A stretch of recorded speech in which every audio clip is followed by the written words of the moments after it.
What is up everyone, and welcome to some more F1 23 My Team Career Mode, and we are here for round number 13 of Season 6 of our Jaguar Racing career, and we're going to be at the Dutch Grand Prix in Zandvoort, and that is the perfect time to pick Max Verstappen as my rival, which is why I'm going to choose Sergio Perez instead, because to be honest with you, I think he's been the slightly better driver this season compared to Max Verstappen. If you actually look at the standings, which we will do shortly, you will see that Perez has outscored him quite significantly. And yes, Perez was in a Red Bull for the first half of the season and has moved over to Ferrari in the previous race weekend and almost got off to a good start, but then his car had some sort of issue that caused him to fall down the field quite dramatically. We'll see if he can come back a little bit here at the Dutch Grand Prix. Meanwhile, we are currently the 6th fastest car on the grid, but that has not stopped us from being incredibly strong this season. We have won sort of 5 or 6 races at this point this season.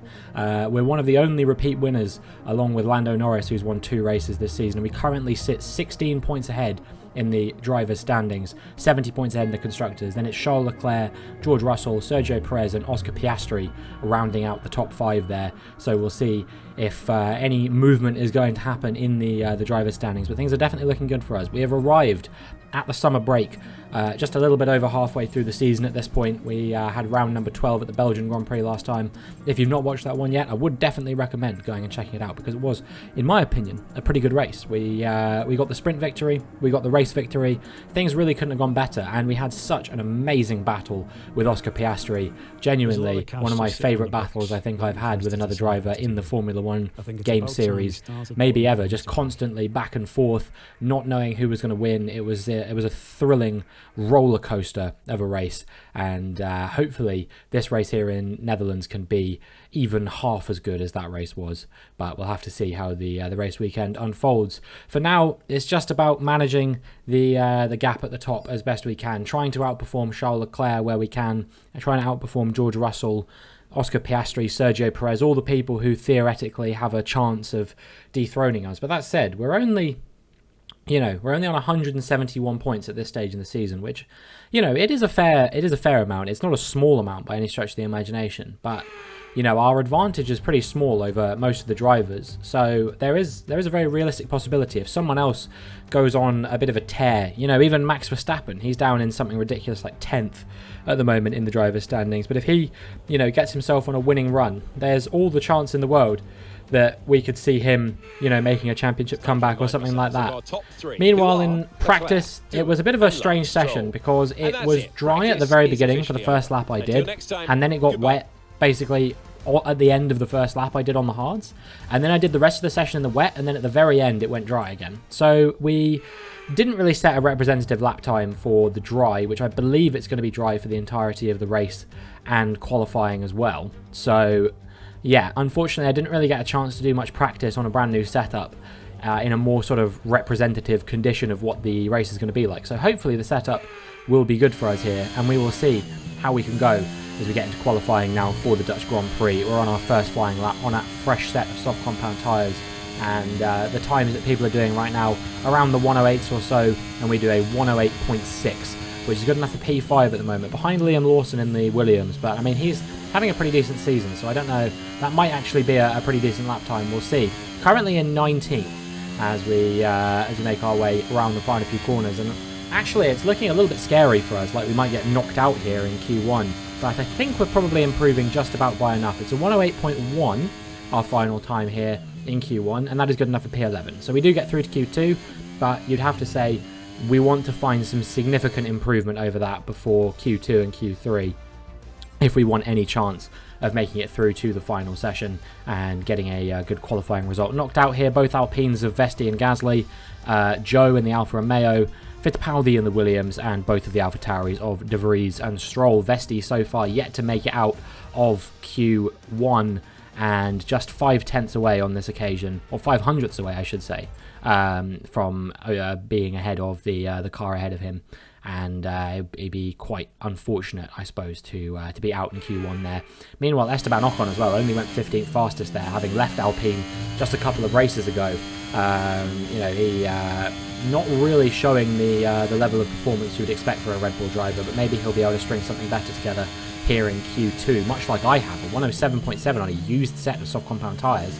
Seems like we've kind of got up to the standard that's expected of us a little bit better here, having done 2 runs on fresh tyres last time and not being able to crack the 107s. We've done it on a used set of tyres this time, and we found another 5/10 worth of improvement on our second flying lap as well. So this is going to be a pretty good time, a 107.1 I believe it was, and that will be good enough to see us through in P1, which is nice to see.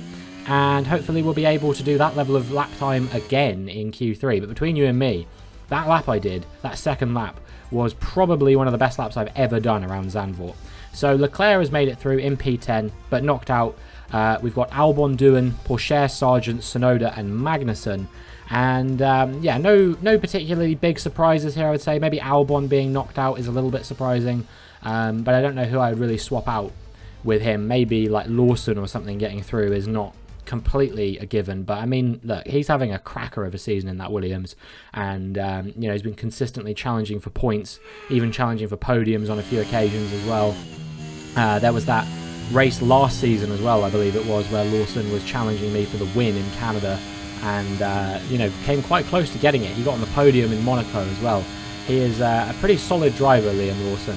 So in real life, I hope to actually see him on the Formula 1 grid quite soon. We do another 107.7 in our banker lap on that used set of soft compound tyres, and right now we are improving by a fair amount, but I don't think we're going to be improving by quite as much as we did on our fresh set of tyres in Q2. So it'll be interesting to see how much we're going to improve here. I think that we should still be seeing a pretty decent improvement, but I don't think it'll be that 5/10 improvement we saw last time. Instead, it's only a 107.3, and that, unfortunately for us, is not good enough for pole position. It's only P3, so we're going to have to do a bit of overtaking if we want to win tomorrow. With qualifying finished, it's time to remind ourselves of our top 3, Verstappen, Norris and Robinson. Goodbye for now then, but we are really just getting started. Make sure you join us again for Lights Out tomorrow. And they've arrived. Verstappen and Norris 1 and 2. This season's biggest underperformers so far on pole position and in P2. That's where they would want to be here, especially Verstappen at his home race. But for us in P3, we're going to have to see what we can do as we get into the Dutch Grand Prix. For years, the people of Zandvoort fondly recalled the Grand Prix they used to hold, and then came along Max Verstappen. Across Europe, the Orange Army sold seats and seats and seats, and now they have their own Grand Prix. It is time for race day in the Netherlands. A lap of this short 2.6 mile Zandvoort circuit then features 14 corners, 10 to the right and 4 to the left, with a 678-metre main straight into turn 1, aka Tarzan corner, which with DRS open will be the best overtaking opportunity on the track. Let's run you through the driver grid order for today's exciting race. Max Verstappen put in a fantastic lap yesterday, and he'll start from pole position. And Robinson completes the front row. Moving on to the rest of the grid, we have Russell, Oscar Piastri, Hauger, Ocon, Leclerc, Liam Lawson, Perez, Albon, Doohan, Norris, Teo Pourchaire, Sargent, Sonoda, Magnussen, Vesti, Gasly, Joe, Fittipaldi, De Vries, and Lance Stroll brings the grid to a close. Which of these talented drivers will come out on top today? A warm welcome to Natalie Pinkham, who is beside me in the commentary box today. Can we begin by having a chat about Charles Leclerc? And we welcome Anthony Davidson to the commentary box once again. And this driver had a great win last time out. Can they carry that momentum into this one? It's always nice to come into a Grand Prix weekend on a high, but your expectations are based much more on your practice and qualifying runs. So it's the momentum from those sessions that they'll be hoping to carry into the race today. OK, we've got that relief of having points on the board finally, so let's keep that form up and get another top 10 finish today, please.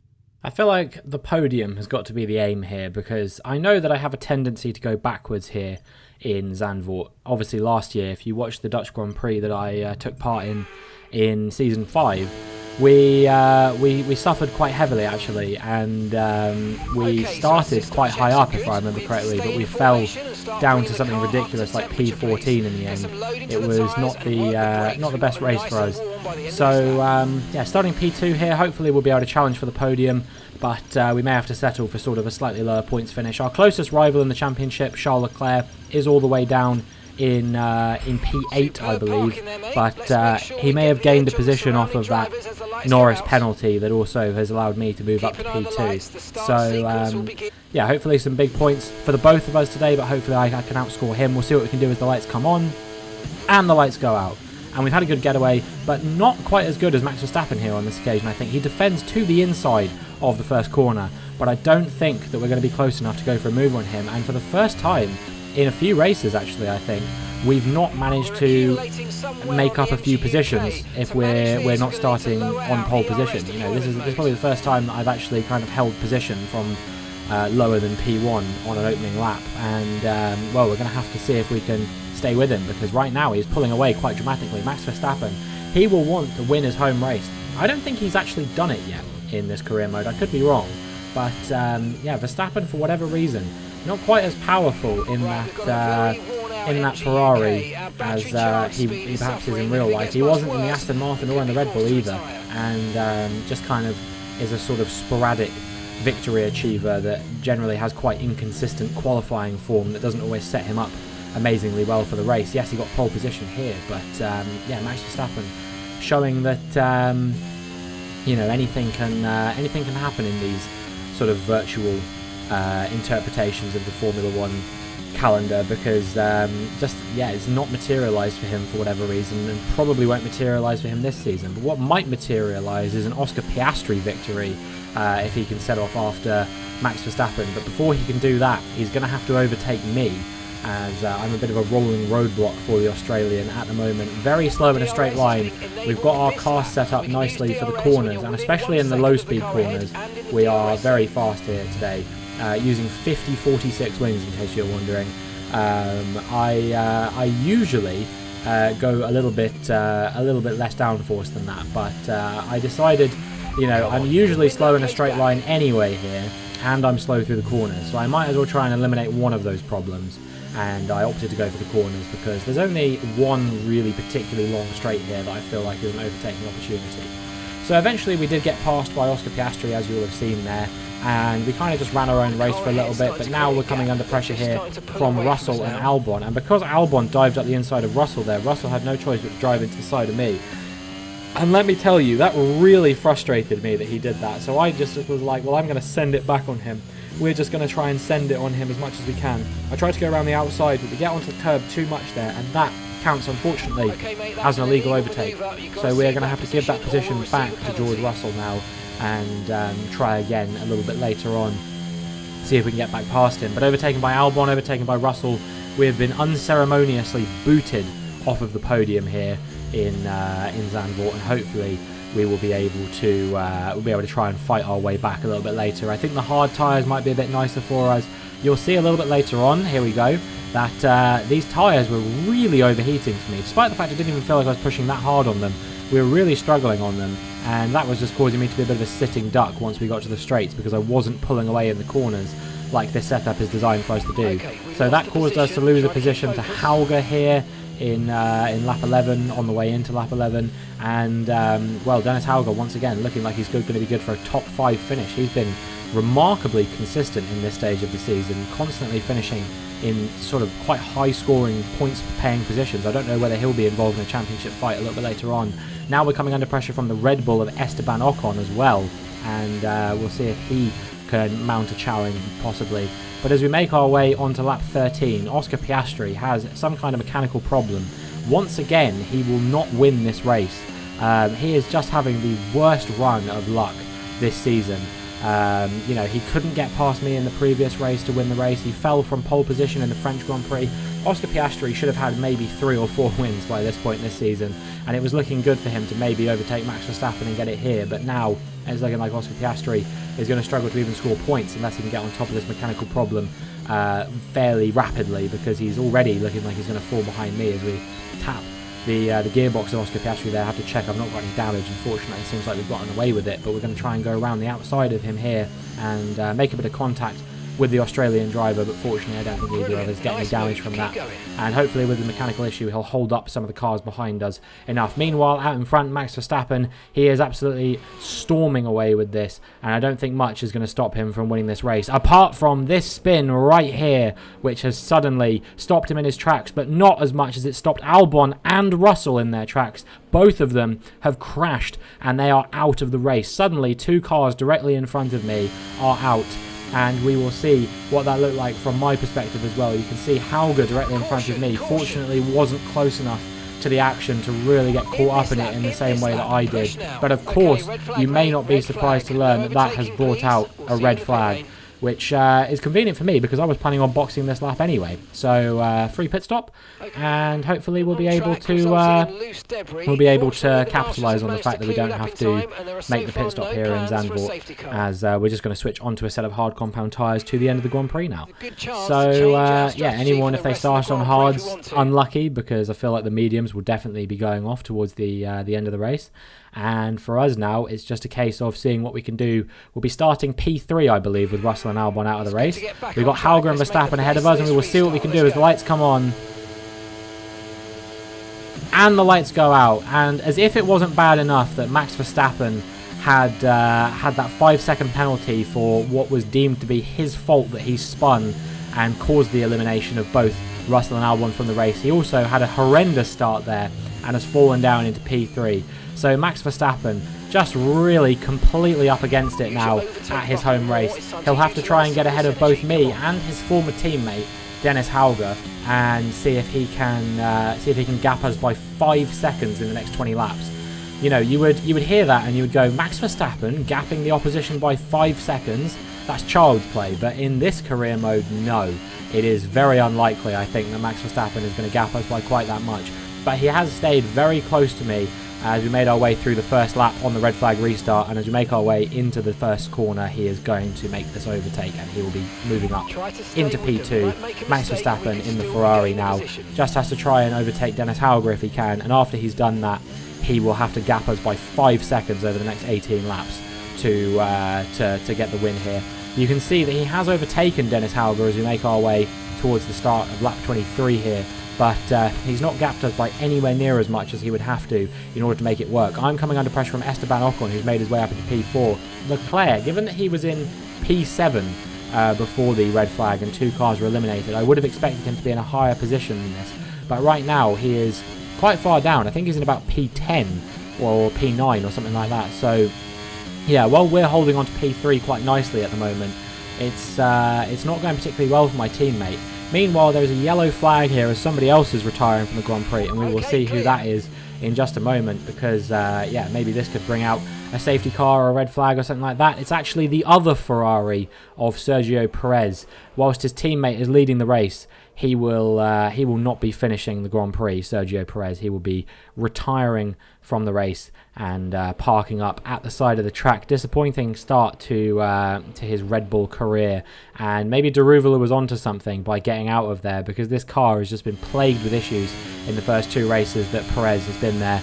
So as we make our way now onto lap number 27, it will be, you can see that Hauger is going for an overtake on Verstappen here. Ocon is going for an overtake on me. Hauger makes it work. Ocon does not make it work. We hold on to P3, but we have a new race leader once again, and this is in no small part due to the fact that Verstappen, it's been announced to me recently, has a mechanical problem. You can see that he's going slowly.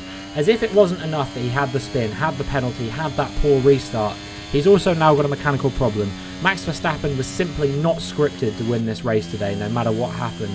And instead, it's looking like it's going to go the way of Dennis Hauger now, potentially, for what will only be his 2nd ever win in Formula 1, and his 2nd win this season as well, having won the French Grand Prix just a couple of races ago, as we're going to try and dive up the inside of Max Verstappen now as well, make our way into P2, and now we're going to have to, if we want to win this Grand Prix, we're going to have to try and close in to Dennis Hauger's DRS range and push like hell, basically, to overtake him. Norris, meanwhile, has got ahead of Esteban Ocon, as has Liam Lawson. all of those guys getting ahead of Max Verstappen now as we make our way towards the start of lap 30. And I'm coming under pressure from Lando Norris, who is going to go for a move up the inside. This is, of course, my championship rival from seasons 4 and 5. He won it out in season 4, I won it in season 5. It's not looking good for him this season, but he may still be in with a chance of a win here in the Dutch Grand Prix, as with only 5 laps to go, he's made his way up into P2, and now he's just got to close the 2.8 second gap to Dennis Hauger and overtake him to get another victory this season. It'll be his 3rd win of the season, despite the fact that he's not doing very well in the championship. Lando Norris has, the 2nd most wins out of anyone this season, due to some decent performances, and finally I think he's finding a bit of form and a bit of consistency in this season. But he's still a long way from winning this race. 5 laps and only 2.5 seconds to make up. It's definitely possible for him, but it is going to require an absolutely gargantuan effort from the British driver if he's going to have any hope of making it work. You can see he has closed the gap to just 1.6 secones now as we make our way towards the start of lap 34. Meanwhile, I've got bigger problems to worry about because my podium could be under threat from the New Zealander driver of Liam Lawson, pushing up the inside here as we make our way into lap 34. We hold on to it for now, but will we be able to hold on to it for the remainder of the race? It remains to be seen as we make our way towards the start now of the final lap of the Grand Prix. Liam Lawson once again is looking for a move up the inside. Is it a bit half-hearted? I think so. He just doesn't quite have enough space alongside me to think about committing to that move, and therefore it might be that I've managed to hold on to this. Meanwhile, Norris is right on the back of Dennis Hauger. He's got that DRS as well. Hauger is going to need to push really hard on this final lap if he wants to keep Norris at bay. I, meanwhile, have managed to create a bit of breathing room to Liam Lawson behind, but will it be enough? I'm not particularly fast through Sector 2. That's where I've been really slow all race weekend, maybe even slower than I am in the first sector with that big long straight. So we will see whether Liam Lawson can make this overtake on me or not. But right now it's looking pretty good for Dennis Hauger. If he can just hold off Lando Norris through this DRS zone, I think the victory will be going his way. Liam Lawson not close enough to look for an overtake on me through the DRS zone either, and maybe, just maybe, we will be alright and we'll be able to hold on to this podium. Having got the win in the last race, it looks like it will be a podium here in Zandvoort after all. It's an amazing turnaround from last year in Zandvoort where we finished 14th, and as Dennis Hauger wins the race, we are going to cross the line to take P3. What a great race then, and a magnificent victory here at the Dutch Grand Prix. So, Natalie, what made the difference out there today? Well, they managed their tyres to absolute perfection. A tyre whisperer, in fact. And that is what set them apart.